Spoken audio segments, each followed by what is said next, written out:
Wassalatu wassalamu ala Rasulillah wa ala alihi wa sahbihi wa mawala amma ba'd. Bapak-bapak, ibu-ibu, saudara-saudara sekalian, mari kita awali majelis ilmu ini dengan membaca basmalah. Bismillahirrahmanirrahim. Hari ini Rabu 23 Ramadan, dan insyaallah sidang isbat itu dilakukan hari Selasa.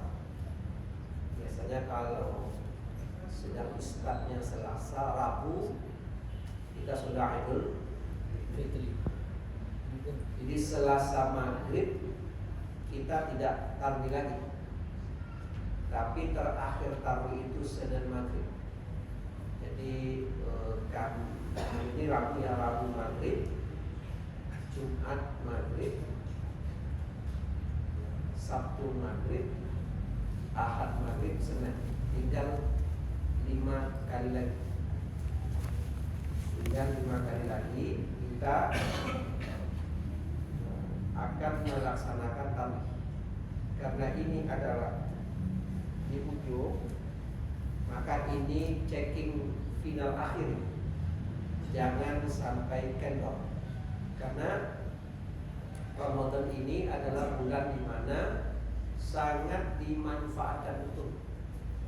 Contoh begini, kita akan lihat kasus fikih tentang orang safar. Di dalam Al-Quran surah Al-Baqarah 184 disebut faman kana minkum maridun aw 'ala safar. Siapa di antara kalian sakit atau safar, melakukan perjalanan ketika di bulan Ramadan. Contoh, ada 2 orang sedang SPPD ke Padang, dari Pekanbaru berangkat ke Padang.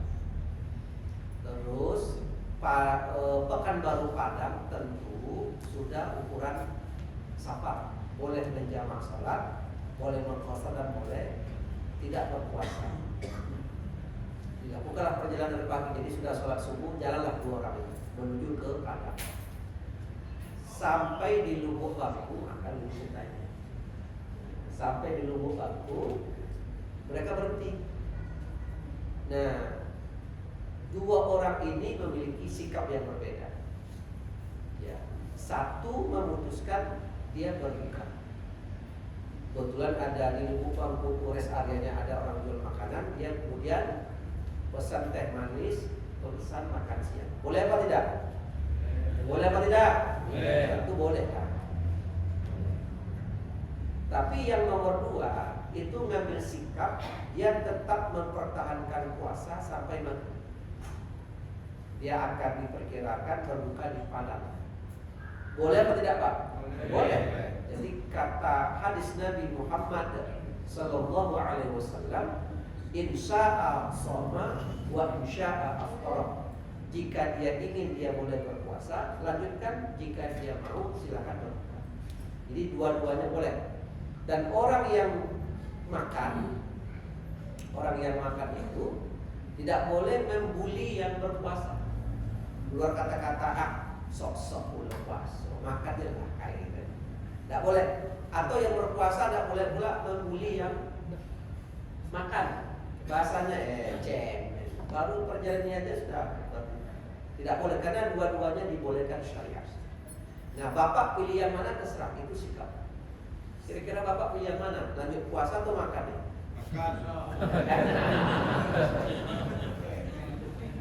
Ya, terserah lah, makan enggak lah, masing-masing lah. Ya, nah sekarang kita tadi mengkaitkan dengan barakah Ramadan.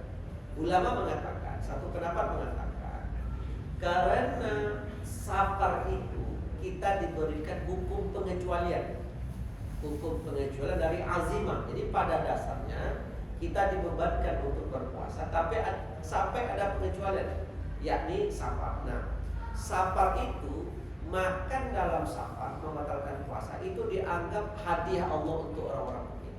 Mantap. Hadiah, Allah kasih hadiah. Jadi kalau Allah mengasih hadiah, jangan disia-siakan. Itu satu. Pendapat ulama mengatakan lebih afdol melanjutkan puasa sampai maghrib. Kenapa? Kan bisa saja, Pak. hari itu kita makan, di hari yang lain kita kan juga berpuasa. Nah, logikanya adalah melanjutkan puasa sampai maghrib itu jauh lebih afdol. Kenapa? Karena ia berpuasa di bulan Ramadan. Berpuasa di bulan Ramadan fadilahnya jauh lebih banyak daripada orang berpuasa kelak tidak di bulan Ramadan. Lepah Bapak Ibu? Mana yang paham enggak lah. Yang makan yang enggak aja. Itu mengambil barokahnya Ramadan. Begitu ulama menghitung. Maka ketika Ramadan ini ibarat apa namanya nih, ada kawan-kawan aku suka mancing Pak. Ada nggak yang suka mancing? Nah, kalau jumbonya lubuk ikan tuh, aduh mancing enak. Dan masalah lain Pak, semakin maghrib semakin mulai ikan mau makan. Nah, iya kan? Nah pulang, mulainya. Nah itu namanya lubuknya. Kalau kita mencari amal ibadah, di mana lubuknya? Lubuknya itu adalah di bulan. Karena sedikit saja amal ibadah, Allah itu dengan cara yang berlipat. Itu Ramadan. Maka ada orang yang memang berinfak itu di bulan Ramadan. Apa kaitannya zakat? Zakat yang kaitannya dengan Ramadan itu hanya zakat fitrah. Jadi kita ada, kalau kita baca buku-buku teks fikih itu, zakat itu terbagi dua. Satu zakat fitrah, itu zakat badan namanya. Zakat badan ini kaitannya dengan Ramadan. Yang kedua zakat mal. Zakat harta itu tidak terkait dengan Ramadan. Mal itu hurufnya mim, alif, lam, mal. Secara bahasa, mal itu maknanya cenderung. Apa artinya Pak? Cenderung. Jadi disebut harta karena orang cenderung. Nah,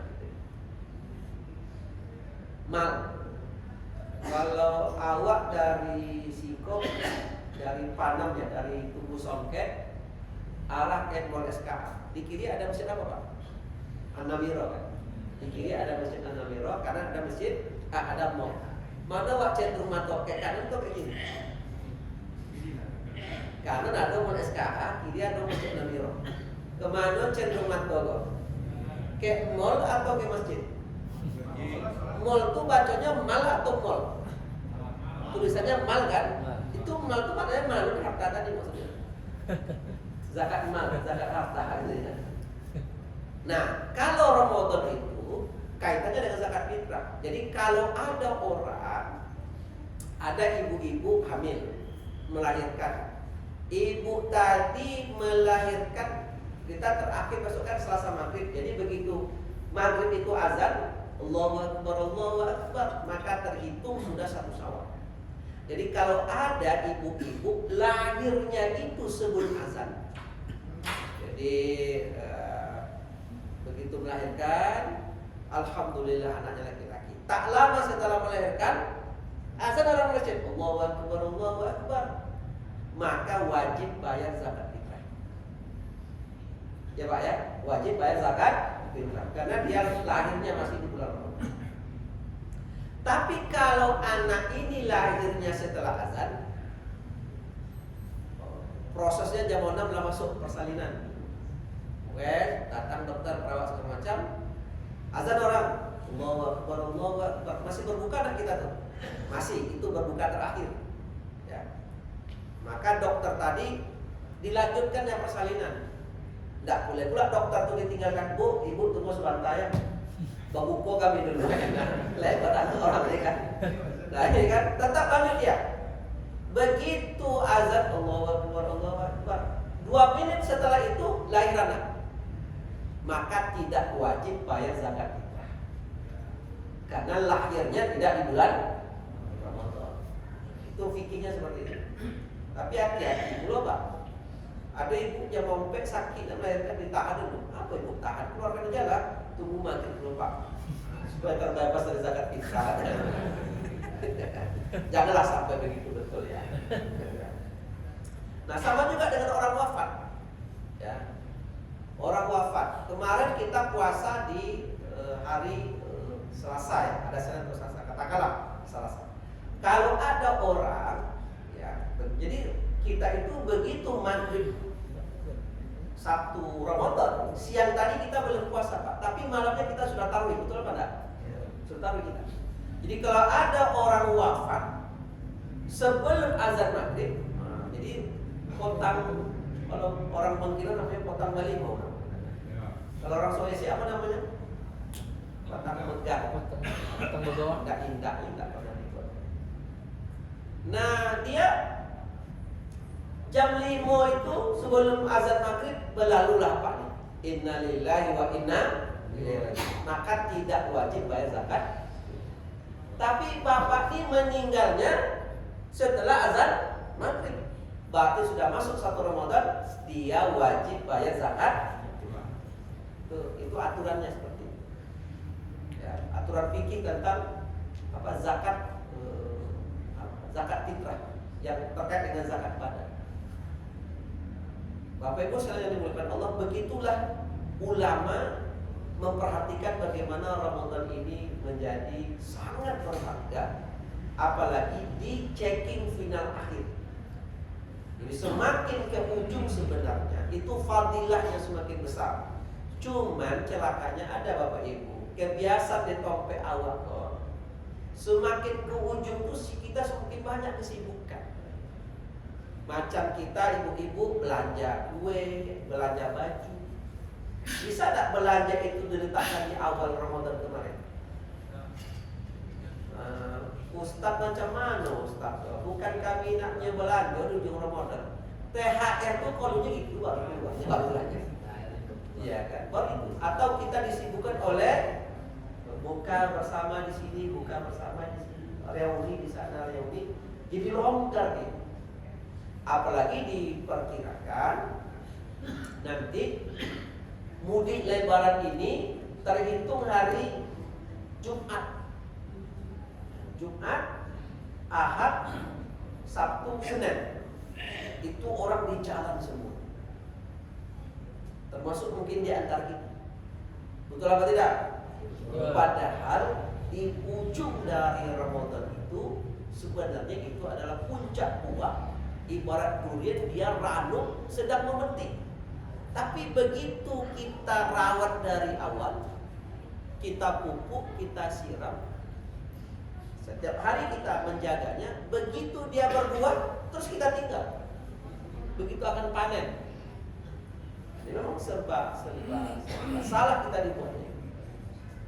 Maka Ramadan ini sesungguhnya adalah bulan di mana kita bisa meraih sebanyak-banyaknya. Nah, termasuk nanti fikih tentang zakat harta. Jadi ada mana? Kalau zakat harta itu tidak mesti terukur oleh Ramadan, karena dia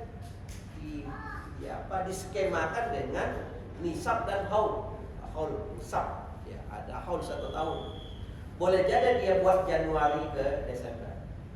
Boleh dia tetapkan Ramadan ke Ramadan. Kenapa dia ukur Ramadan? Untuk mengambil keberkahan Ramadan. Kami di komplek kami Pak sedang membuat kaca pembatas masjid. Ada kawan ini buat infak sekitar 4 juta. Tapi dia tidak kasih duitnya gelondongan 4 juta. Tapi setiap malam 500.000. Setiap malam 500.000 sampai 4 juta. Kenapa tidak diserahkan gelondongan 4 juta itu? Kok beransur-ansur? Paham dia adalah mana tahu ketika dia berinfak dicatat oleh Allah sebagai satu kebaikan. Wah. Begitu apa dia? Teorinya masuk akal juga, karena diperbanyak berinfak. Itu jumlahnya atau keseringannya. Nah kalau ada ini teori dia ya, Bapak jangan lupa pikiran. Kalau ada apa yang nambah infak misalnya 2 juta, Pak tarik kasih kali ya. Nah, itu asuransi balik kan seperti itu pula. Ditambah dengan yang baru saja. Nah, mal ini nanti Bapak Ibu sekalian, terukur oleh waktu.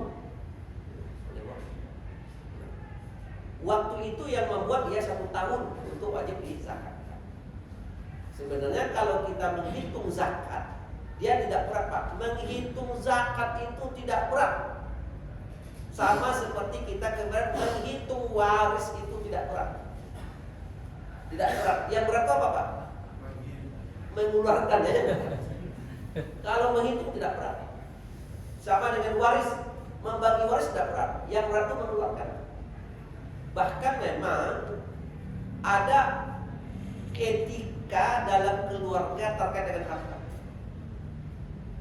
Ada etika dalam keluarga terkait dengan harta. Jadi ada akhlak-akhlak yang tentang harta yang selama-lamanya tidak terkungkung oleh saya dapat berapa, situ dapat berapa. Tidak. Tapi juga ada akhlak. Contoh begini. Dalam surah Al-Baqarah 237 tentang kasus orang yang bercerai, orang yang sudah akad nikah tapi belum sempat melakukan hubungan badan. Bunyi ayat Bismillahirrahmanirrahim, wa in talaqtumuhunna min qabli an tamassuhunna. Ini biasa dipelajari di tafsir ayat-ayat ahkam di semester 6 biasanya. Semester 6. Wa in talaqtumuhunna, dan jika kamu menceraikan istrimu sebelum kamu menggaulinya. Jadi ada orang akad nikah sudah Pak, tapi belum sempat melakukan hubungan badan, dia bercerai. Ada orang seperti itu? Ada Pak, akad nikah sudah, belum sempat melakukan hubungan badan, bercerai. Ada pula orang akad sudah, hubungan badan sudah, terus bercerai. Ada nggak seperti itu? Ya. Ada pula nomor 3 Pak, ini parah nih. Hubungan badan sudah, terus bercerai. Ada nggak seperti itu? Atau malam kurang bilang. Nah, jika kamu menceraikan seorang perempuan yang belum kamu gauli, waqad faradtum lahunna fariidhah, tapi kamu sudah tetapkan maharnya waktu akad nikah. Jadi aku nikahkan engkau dengan anak kandungku dengan mas kawinnya 50 juta. Kata sang suami, aku terima nikahnya dengan mas 50 juta, sah 50 juta. Nah, mahar sudah diserahkan nih. Tetapi begitu akad nikah selesai, ternyata oleh bos kantornya disuruh oleh SPPD ke Surabaya selama seminggu Pak. Jahat orang kantor. Pengantin baru, kok tidak sempat ngaku-ngaku SPPD Surabaya. Sampai di Surabaya, dibuka-bukanya handphone, tengok-tengok handphone, tengok-tengok. Nampaklah foto istrinya dengan laki-laki lain. Dengan orang lain, Pak. Kok bisa macam ini? Berubahlah hati. Hati itu kan bisa berubah-ubah. Sampai di Pekanbaru langsung dijatuhkan tolak, cerai. Padahal mahar sudah 50. Macam mana posisi mahar? Akhlaknya ada. Waqad faradtum lahunna fanisfu ma faradtum. Maka bagi kalian itu setengah. Jadi 50% untuk si suami, 50% untuk istri. Bagi 25 juta untuk bininya, 25 juta untuk suami. Ya kan? Illa ayyafuna aw yaqul ladzi bi yadi uqdatun nikah, di sini akhlak. Atau sang perempuan ini memaafkan, mengikhlaskan. Bang, walaupun awak tak jadi menikah, mahar abang kan 50 juta. Yuk, maka seharusnya bagian saya kan 25 juta Bang. Inilah Bang, yang bagian saya tidak saya ambil untuk abang aja. Au yaqul ladzi bi yadi uqdatun nikah, atau suami itu yang mengatakan enggak usah Adinda, walaupun jatah abang 25 juta, kini abang serahkan untuk semuanya. Mereka saling tolak menolak mengambil yang 25 juta. Ada enggak orang macam itu Pak? Lah ya, enggak. Kata abangnya enggak untuk engkau saja, enggak untuk abang saja, tolak menolak. Ini memang soal akhlak tuh. Ada orang di pasar Pak belanja ke etek tuh, beli lado, langkok-langkok, beli apa namanya nih, santan segala macam, duitnya 97.500 rupiah. Bakasilah duit 100.000. Berapa sisanya? 2.500. Tolak mentolak lah, karena tidak ada duit kecil. Kata nenek nih, tidak ada duit kecil, nak nih 5.000. Dialah belanjanya 95.000. Kata ibu nih, enggak nek, 100.000 untuk enak semuanya, tak usah dikembalikan lagi. Sampai enggak bisa di 5.000. Tolak menolak lah mereka. Ada tak orang macam itu di pasar? Oh, kalau ada Pak di surga betul. Yang ada tuh enggak bertunggu 2005 lagi. Payahlah nenek itu meluka-luka. Enggak juga ada tukang karena masih pagi. Ke tukang parkir juga enggak ada. Akhirnya apa Pak? Cabai rawit 2000 mati. Yang tertinggal enggak ikut. Luar biasa. Nah, kata Allah dalam Al-Quran, wa anta'fu aqrabu lit-taqwa. Dalam rumah tangga loh Bapak Ibu. Dan siapa yang memberikan maaf bagian dia, tidak dia ambil, itulah yang bertakwa kepada Allah. Jadi takwa itu ada di rumah tangga kita masing-masing. Itu akhlak tuh Pak, akhlak soal duit. Dikata suaminya, enggak, untuk adik enggak semuanya. Kata si adiknya, enggak, untuk abang walaupun kita nak ini menikah. Tolak menolak. Siapa yang merelakan bagiannya, dialah yang bertakwa kepada Allah.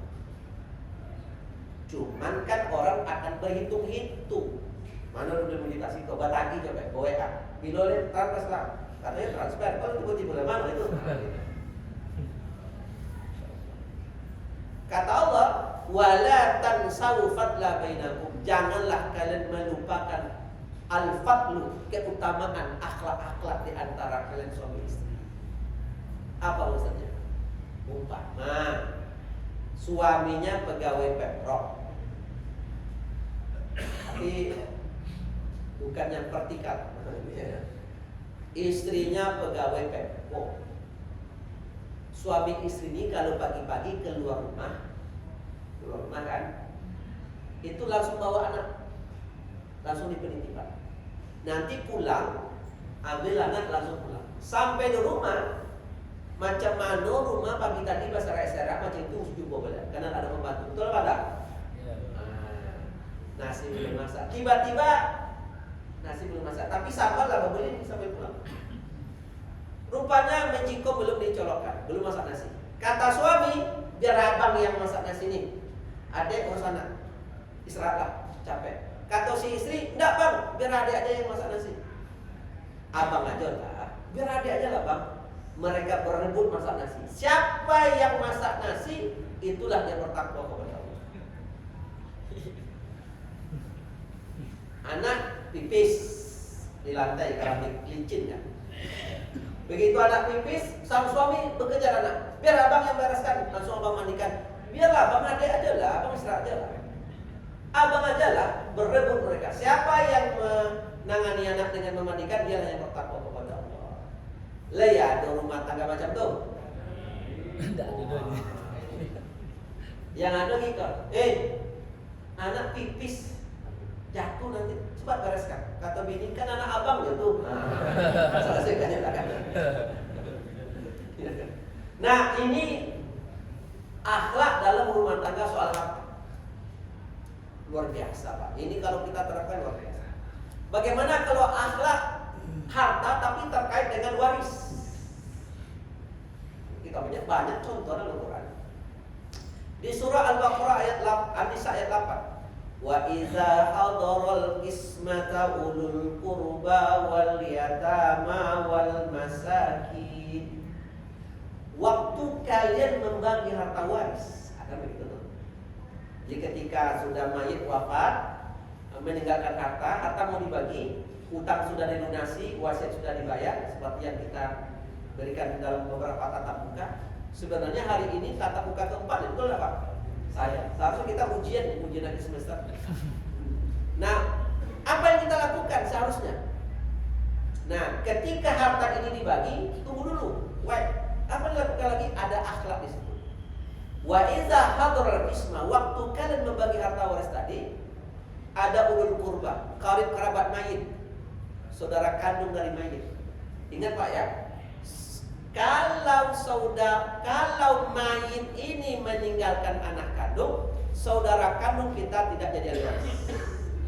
Jadi kalau Bapak punya saudara kandung kayo, banyak duitnya, dia punya anak kandung, Bapak tahu diri, Bapak tidak jadi ahli waris. Jangan macam-macam. Jangan meradang-radang pula ke rumah orang lagi. Itu bukan, kita tidak jadi ahli waris. Cuman ahli waris dia ajarkan berakhlak. Maka apabila hadirlah karib kerabat mayit, saudara-saudara kandung mayit, ente kita, om kita, kan yang meninggalkan ayah nih, kita kan punya ente, punya om ya. Maka datangi ente dengan om tadi, amplopkan duit harta tadi, entah 5 juta, entah 10 juta. Datang ke ente. Assalamualaikum ente, tante, apa nak? Nah, lengkap kalian datang ke rumah tante. Iyo, tante kan tahu kan ayah kami meninggal dunia. Iya, kami mau bagi harta waris. Sebelum kami bagi untuk kami, ini ada 10 juta untuk tante. Nah, om kalian macam mana? Sudah tante, ada dalam tas, sudah tempat tante ke tempat om kami dulu. Mantap. Lihat dong kemenangan macam itu. Lain ada. Itu akhlak itu Pak. Karena yang dibagikan miliaran ini kan. Nah, ini akhlak. Kata tante, tak usah lah, tak usah kalian pikirkan tante. Yang penting rumputnya kalian adik-beradik sudah lah, alhamdulillah. Rupanya amplop tadi orang keluarkan ya, masih dalam. Itu cek tante tadi. Tak usah kalian pikirkan tante. Enggak tante, kalau hati kami, kok duitnya teh meja. Nampaklah topel BRK Syariah itu kopi kan. Nyegi kok tante adalah produs ada. Kalau lupa, hijau piti kok bro, barang ini. Iya pada Pak? Memang lah. Datang lagi ke omnya tadi, datang ke apa? Ke mama, ke paman. Piti apa kok? Kalian macam-macam ke paman, kalau piti. Kalian macam mana? Tak usah lah pikir, karena macam tadi jawab. Iyalah, apalagi lau hari raya kan datang 10 juta. Dijomok hati orang, diletakkan ya. Ini ada orang masa kasihnya kan. Nah, itu kemudian itu akhlak itu Pak. Akhlak diajarkan oleh Al-Quran. Bagaimana kita itu berakhlak dengan harta. Tidak hanya semata-mata dengan harta sebagai profit, tapi juga ada akhlak di dalamnya. Demikian Bapak Ibu sekalian, dari kami di zuhur ini, sebagaimana biasa kita buka tanya jawab kalau memang ada. Saya berharap tidak ada nih, karena supaya cepat kita selesai. Nah, itu ada satu, silakan Pak. Ya, silakan. Baik, Assalamualaikum warahmatullahi wabarakatuh. Terima kasih Pak Ustaz. Pertanyaan ini berkaitan tentang zakat fitrah. Ya. Persoalannya begini Ustaz, suami istri ini selaku PNS pegawai di salah satu pemerintah kabupaten. Lalu sang suami tidak bekerja. Alasan suami tidak bekerja ini memang dilarang istrinya, jadi tukar posisi. Yang mencari nafkah itu suami istri, dan menjadi bapak rumah tangga adalah suami. Lalu pertanyaannya adalah ketika datang masa sekarang kita mau bayar zakat fitrah, tentu kewajiban membayar zakat fitrah adalah suami. Sementara suami tidak punya penghasilan itu seperti apa Ustaz? Apakah boleh gaji dari istri itu untuk membayarkan zakat fitrah keluarga mereka? Demikian Ustaz. Assalamualaikum warahmatullahi wabarakatuh. Sekalian, rumah tangga itu kan tergantung keredoan masing-masing pihak. Jadi kalau seandainya suami dan istri redo, karena mungkin posisi istri secara profit gajinya lebih banyak dari suami, dan untuk keamanan anak-anak suami yang menghandle rumah, boleh apa tidak? Boleh, silakan. Itu kan antara dan redo sama redo. Dan satu rumah tangga tidak boleh meniru-niru rumah tangga orang. Bodoh awak dengan rumah, jangan Pak. Setiap rumah tangga punya khas masing-masing. Paham Pak ya? Tidak boleh tiru-meniru. Nah, ingat, meskipun istri yang mencari uang, suami yang di rumah, aset yang dimiliki sejak akad nikah itu dianggap harta bersama. Itu kunci. Walaupun yang mendapatkan istri, maka itu boleh digunakan untuk zakat. Tidak ada masalah. Karena kan istri bekerja berdasarkan keredoan suami. Silakan, tidak ada masalah. Bayar Pak. Ya. Asal jangan istri tadi karena suami tidak bekerja, istri pula yang berzakat ke suami, atau jangan macam-macam. Bapak zakat kamu ke abang aku. Iko suami macam bapak, enggak, kalau meninggal besok enggak perlu disiksa oleh Allah dalam kubur. Kenapa? Di dunia sudah tersiksa dia.